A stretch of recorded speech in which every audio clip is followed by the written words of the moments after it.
So guys, meron akong ituturo sa inyo. Ito, question pattern to ng exam. Bale, nalabas talaga siya. So yung tanong dito, pag nakita mo yung ganitong tanong, sa bungad lang to ng reading. Number 2 or number 3 or 4. So basahin natin yung tanong ha. May sinulat ako dito eh.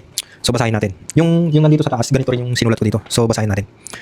Taum tanowa kwankei nun moshimnika. Tapos yung nasa box, chogum, songgum, wanjon, ibgum, cholgum.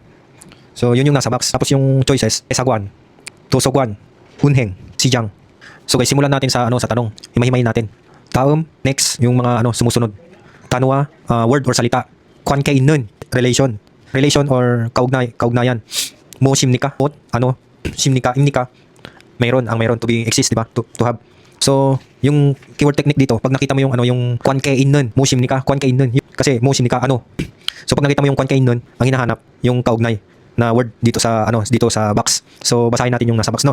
Yung una, chogum, pangalawa, songgum, pangatlo, wanjon, pangapat, imgum, pang-lima, chulgum. So napapansin nyo guys, yung huli ng mga word is gum, puro gum. Punta tayo sa sa kahulugan nito, no. Yung chogum, yan, yung savings ng pera. Yung songgum, magpapadala ka ng pera. Yung wanjon, yung magpapalit ka ng pera, kumaga sa money exchange. Yung imgum, deposit ng pera. If, parang yung enter, di ba? Napapansin nyo dyan sa Pinas, yung mga mall, minsan may may nakalagay na ganyan. If chol. Yung if pag enter ka, yung chol pag lalabas ka. Doon sa DFA meron ganyan sa DFA. So yung yung panglima, cholgum. So ang meaning ng panglima, paglalabas ng pera, yung mag-withdraw ka. So halos may mga gum. Tapos punta tayo sa dito sa choices sa number 1. Desagwan. So yan, embassy. So yan, embassy, di ba? Yung embassy related ba sa sa mga word dito sa nasa box? Puro kasi to eh, puro mga pera to eh, di ba? Yung choices number 2. Tosogwan. So yung tosogwan, library. I-compare mo dito sa loob ng box yung mga words. Hindi naman gumagamit ng pera doon sa library, di ba? So yung number 3, unheng.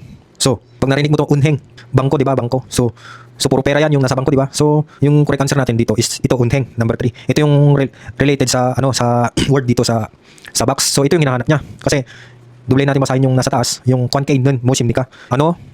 Ang may kaugnayan sa mga sumusunod na salita. Kaugnayan talaga yung hinahanap niya, no? So, number 3, nahanap na natin yung tamang sagot, no? Unheng.